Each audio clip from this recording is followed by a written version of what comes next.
The mortgage gets paid off, the deed gets signed over, and for a lot of black homeowners, that's exactly when the real bill introduces itself.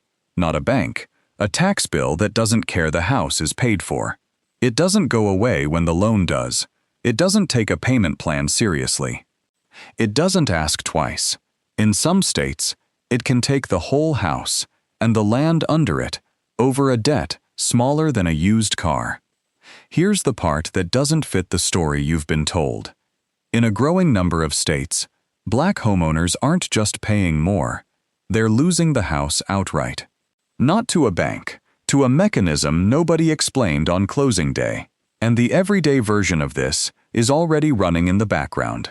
Black homeowners pay 10 to 13% more property tax than a white neighbor on the identical house, according to Brookings, before any of this even starts. This isn't a countdown of which state has the highest tax rate. Rate doesn't take a house. Two things do. How much this mechanism has already, provably taken in a state, the Strip, and how fast, and how cheap, it can still take what's left, the clock. 10 states, ranked on the Strip and the clock, worst at the top. This is the invisible mortgage. Nobody signs for it, nobody can refinance it, and it doesn't check whether the house got paid off 20 years ago or 20 days ago. Hit subscribe. Let's get into it. Number 10. Alabama. Imagine a piece of land nobody ever had to buy. Your great-grandfather cleared it. Your grandmother's name is still on the mailbox, and 3 generations never once needed a mortgage to live there. That's Macon County, Alabama, in the heart of the Black Belt, and on paper, it should be the safest kind of ownership there is. In this one county alone, more than 1,500 parcels of what's called heirs property, land passed down in a family, with no will, no clean title, and no single name the tax office can call, according to a study in the Journal of Rural Social Sciences. Nationally, the USDA and the Center for Community Progress value heirs property across the South at more than $28 billion, and Macon County's 1,500 parcels are a working slice of that math. Here's the mechanism. Most states offer a homestead exemption, a discount on the tax bill for the person who actually lives in the house. Heirs property owners usually can't get it because the exemption is written for one name on one deed, and heirs land has a dozen names and no deed anybody's finished settling. So the bill comes in at the full rate, on land where nobody's ever missed a mortgage payment. There's never been a mortgage to miss. It doesn't announce itself with a foreclosure notice on day one either. It just sits there, a little too high every year, on land held by people with no legal way to lower it, until one bad year is all it takes to fall behind. And once a family falls behind, heirs property makes the fix harder too. Because a dozen cousins with a stake in the same 40 acres can't just walk into the tax office and settle the bill. Settling it means everybody agreeing first, and agreement takes lawyers, and lawyers cost more than most of these bills ever did. Alabama lands at number 10 because the damage here isn't a headline yet. It's a filing cabinet in the Black Belt, with 1,500 ways to become one. Number 9. Mississippi. This state held more black-owned farmland than any other in the country in 1910, 2.2 million acres. So here's the paradox. How does a state go from the single largest black land base in America to almost none of it, and still get to act surprised when people call it a pattern? Between 1950 and 1964 alone, black Mississippians lost close to 800,000 of those acres, land worth more than $3.7 billion today, according to the Equal Justice Initiative. Almost 800,000 acres. Gone in 14 years. Some of it went through outright fraud, a signature forged here, a survey redrawn there. A lot of it went through the same 3 legal words that show up in every state on this list. The tax sale, no violence needed. Just a bill, a deadline, and a courthouse steps auction most families never even heard was scheduled. Here's the complication, and it's the one Mississippi doesn't get credit for admitting. This isn't ancient history the state gets to shrug off as somebody else's era. The Delta counties still carry some of the highest rates of heirs property in the South, which means the exact mechanism that erased those 800,000 acres is still fully operational on whatever's left. For Black families in the Delta, that's not a museum exhibit. If you're holding that deed right now, it's one unpaid tax notice away from a stranger's name on it. The acreage is already the smallest it's ever been. There isn't a version of this where the state loses more of it and calls that stability. Mississippi lands at number 9 because the state didn't just lose the most farmland of any state in the Union. It kept the exact machine that did it fully licensed and running. Number 8. Texas. Austin sells itself as the place that got you out of the coastal city rent spiral. Live music, tech jobs, a yard for once, no state income tax eating the paycheck before it even gets home. For a lot of Black families who moved to East Austin a generation ago, it actually was that for a while.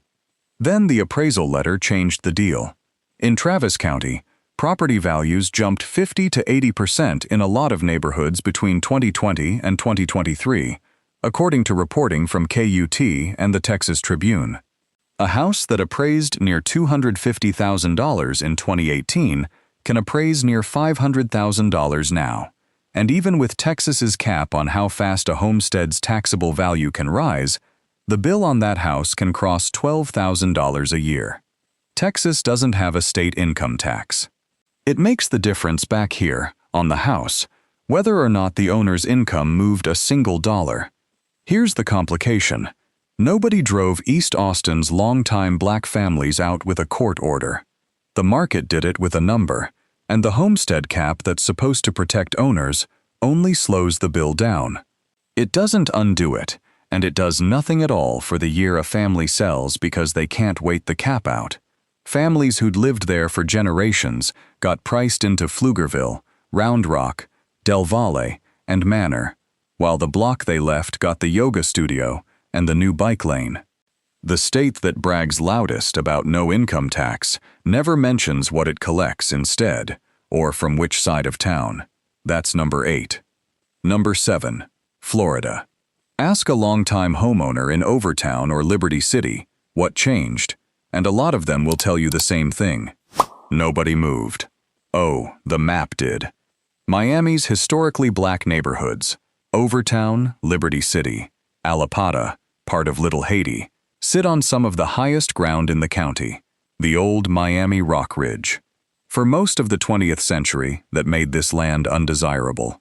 Now that the coast is flooding, it makes it valuable, and researchers cited by NerdC and CNBC have a name for what happens next: climate gentrification.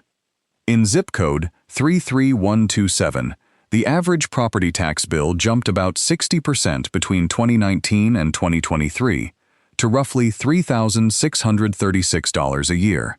Miami-Dade County's average over that same stretch rose 37.4%. The national average rose 14.1%. Let's be clear what that means. The safest ground in the city, the ground Black families were pushed onto a century ago because white Miami didn't want it, is now the ground developers want back, and the tax bill is the tool doing the wanting. Nobody has to condemn a house or force a sale. A family just has to fail to keep up with a bill that's rising almost twice as fast as the county around it. That's the quiet part of climate gentrification. It doesn't need a hurricane to hit the neighborhood. It just needs the neighborhood to be the one place in Miami that won't flood. The high ground stopped being a place nobody wanted and started being a bill nobody explained. That's Florida, at number 7. Number 6, South Carolina. Hilton Head Island sells itself on golf courses, resort weddings, and a beach that shows up in every South Carolina tourism ad running right now. That's the brochure. Here's what the brochure doesn't put in the ad. Before any of that existed, freed Gullah Geechee families owned this island. Not rented it, owned it. Land passed down since emancipation, held in common by families who never needed a bank to tell them it was theirs. Since 1995, Gullah Geechee land ownership on Hilton Head has dropped by roughly 70%. By 2021, descendants held about 8% of the island's residential acreage, according to Capital B News. Same mechanism as everywhere else on this list. Rising land values, rising tax bills, and a family with a dozen heirs and no clean title has no fast way to pay a bill that resets every year to match a golf resort's real estate market. Here's the part that should stop the golf clap. The island didn't get valuable because Gullah families were there. It got valuable, priced up, and then taxed the families out, and the marketing kept running the whole time, on land it never had to buy from anyone to sell. Some of these families have deeds older than the resorts standing next to them, and that's not a caveat to the postcard, it's the whole postcard, if the camera ever bothered to pan left. South Carolina lands at number 6 because the postcard and the eviction are the same photograph, just cropped differently. 5 states down, 5 to go, and this ranking doesn't get gentler from here. If it's landing, hit like, subscribe, and drop a comment, because numbers 5 through 1 include a federal lawsuit, a 133% jump in a single year, and a state at number 1 nobody in this comment section is going to see coming. Number 5. New York. This is the state that calls itself the capital of the world, and for Black homeowners in Southeast Queens, that title comes with an invoice. Take Springfield Gardens, a neighborhood that's about 91.5% Black. The median property tax bill there runs around $5,718, more than double the roughly $2,400 national median.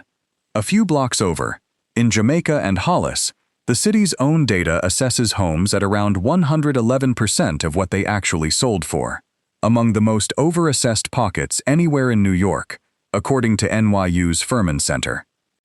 Citywide, the number gets almost too big to say out loud. New York's property tax system produces roughly $1.7 billion a year in overassessment, concentrated in majority Black and majority minority districts. A lawsuit called Tax Equity Now alleges Class 1 majority-minority neighborhoods alone are overtaxed by about $376 million a year compared to majority-white ones, and in 2024, New York's highest court let that case move forward. Here's the complication nobody markets. This is homeowners in modest, working, single-family neighborhoods, the exact families the American dream was supposedly sold to, carrying more of the bill than the city's own formula says they should. Class 1, the category built for regular houses, not luxury towers, is exactly where the lawsuit says the gap lives. There's no foreclosure wave here yet, the way there is in Baltimore or Chicago. New York's version of this is slower and quieter, and it just collects a little more, every single year, off the same block, forever. Calling that fair, because nobody's losing the house on any one bill. New York lands here at number 5 because the capital of the world runs its property tax formula exactly like every other state on this list. It just does the math with more zeros and more patience. Number 4, Michigan. Detroit's official position right now is that the problem is fixed. City Hall points to a 2024 study putting assessments right at the legal target, and to an appeal process where almost every filer walks away with the number unchanged. If that's the whole story, fair enough. It isn't the whole story. Between 2009 and 2015, an independent study, published in the Southern California Law Review, found the city overassessed 53 to 83% of its residential properties, in violation of Michigan's own constitution. A Detroit News investigation put the overtaxing at $600 million between 2010 and 2016, and Wayne County foreclosed on 100,116 Detroit buildings for tax debt between 2011 and 2015, in a case an ACLU and NOC Legal Defense Fund lawsuit alleges hit low-income Black neighborhoods hardest. Let's be fair to the city for one sentence. Michigan law caps how fast a home's taxable value can rise, which is a real protection the current administration didn't invent. But a cap on future increases does nothing for a family who already lost the house in 2013. 100,116 buildings isn't a rounding error the city can appeal away. It's a decade nobody's returned, and the city's own recent numbers cut both ways here. Only 2% of appeals in 2024 and 4% in 2025 actually got the taxable value reduced. Either almost nobody who files has a real case, or the door the city points to as the fix barely opens. Michigan lands at number 4 because the city can be telling the truth about today and still be sitting on the largest number on this entire list. Number 3, Illinois. West Garfield Park's median homeowner tax bill went up almost $2,000 last year. That's a 133% jump, the steepest of any neighborhood in Chicago. Meanwhile, commercial property in the Loop paid about $130 million less, an 11.5% cut. Same county, same year, opposite directions. Follow the math, if you don't believe it, and see where it leads. Cook County Treasurer Maria Pappas' own November 2025 analysis lays it out. West Garfield Park, up 133%. North Lawndale, up 99%, close to $1,900. Inglewood, up 82%. All three majority black. Citywide, the median residential bill rose 16.7%, the biggest one-year jump in 30 years, while downtown's burden shrank like it found its own tax attorney. But here's the actual mechanism, and it isn't a mystery. Property tax in Cook County works like a shared bill split by value, and when downtown's share drops, the county still needs the same total, so the difference gets redistributed onto everyone left holding a smaller slice of a shrinking pie. The formula doesn't ask which neighborhoods can afford to be the rest. It gets worse once the bill goes unpaid, too. More than 1,000 owner-occupied Cook County homes have been foreclosed in tax sales since 2019, mostly in majority black communities, over a combined tax debt of about $2.3 million on homes worth roughly $108 million, according to an Injustice Watch investigation. Read that ratio again. A little over $2 million in unpaid tax took more than $100 million in real houses. When the Loop gets a break, somebody has to cover it. Cook County's own numbers say exactly who. Was that ever really a mystery? Illinois. Number 3. Number 2. Maryland. Picture the finish line everybody's chasing. The mortgage is gone. The deed has just your name on it. You own the house outright, free and clear. No bank with any claim on it at all. In Baltimore, that finish line can start a new race you never agreed to run. A home marked owner-occupied can land in the city's tax sale over as little as $750 in unpaid tax, roughly the cost of a used engine, not a used house. Whoever buys that debt at auction can charge 12% annual interest, starting immediately, or 18% if the city has the home marked as a rental, according to a Baltimore Banner investigation. Either way, the meter starts running the day the auction closes, not the day anybody misses a payment. Since 2016, about 41,000 Baltimore properties have gone through this process. Roughly $4.8 million in leftover funds from these foreclosure auctions, money that's legally still owed back to the homeowners who lost their equity, sits mostly unclaimed in majority black neighborhoods. More than 1,750 of those properties were foreclosed, with the original owner never getting that money back.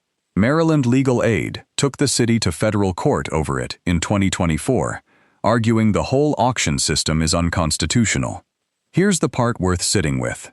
A mortgage company wants a homeowner to stay current because a paying customer is worth more than a foreclosed house. A tax sale buyer wants the opposite. The debt is worth more to them than the relationship ever was, and once they own that debt, the clock and the interest are both working for them, not for the family in the house. Maryland lands at number 2 because the finish line everybody's chasing isn't actually the finish line. It's just where the next bill starts. And nobody signed for that. Number 1. Georgia. Every state on this list has a version of the same story. Land that was worked for, saved for, finally paid off, and taxed away anyway. Georgia is where that story started. Hog Hummock, on Sapelo Island, is one of the last intact Gullah Geechee settlements in the country, founded by people freed from slavery on that exact island. This land meant nobody could fire you for existing. This land meant nobody could evict you for existing. This land meant a family's whole future didn't depend on a white landowner's mood. This isn't land a family bought into a rising market 40 years ago. This is land black families have held since Reconstruction, longer than the state of Georgia has had most of its current county lines. McIntosh County's new reassessment is projected to more than quintuple property taxes on Hog Hummock by 2028. One documented bill goes from about $1,800 to roughly $10,000, according to a Southern Poverty Law Center investigation. That's not a market adjustment. That's a bill sized to be impossible for the people already living there, on land already fully theirs. Nobody in the county has to name a villain for this to work. No one has to force you off the land at gunpoint, the way it happened to black landowners a century ago. The reassessment just has to run its schedule, on time, exactly as written, and the math does the rest by itself. Let's be honest about what's being marketed instead. Sapelo Island's beaches, its wildlife, its unspoiled coastline. Unspoiled. Oh, come on. The island was never empty. It's been hog hummocks the entire time, and the reassessment doesn't erase that history. It just prices it out. Every other item on this list still has a bank somewhere in the story. A mortgage, an appraisal, a loan that could theoretically explain the bill. Hog Hummock doesn't. There's no mortgage here to blame. Just land, fully owned, for over 150 years, that a tax reassessment can still take faster than any bank ever could. That's why Georgia takes number one. Not because the dollar figure is the biggest on this list, because it's the cleanest possible proof that the deed was never the finish line. If a tax bill can price a family off land they've held since emancipation, with no mortgage, no missed payment, and no bank anywhere in the story, then owning the house outright was never the safety the paperwork promised. 10 states, 10 different tools. A probate loophole in one, a reassessment schedule in another, a tax sale auction in a third. One mechanism underneath all of it. The deed was never actually the finish line. It just started a mortgage nobody agreed to, and nobody can refinance. So argue it out. Which one would worry you more? The states moving fast, resetting the bill on land that's been in a family for generations, or the states that already did the damage decades ago and are still collecting on it? Drop your ranking in the comments. We're not here to tell you where to go. We're here to tell you what to watch for on the land you already have, because the families who did the work of building deserve better than a bill nobody explained to them. Subscribe if you want the next one before it reaches your street, because owning the land was supposed to be the end of the story, not another bill in disguise.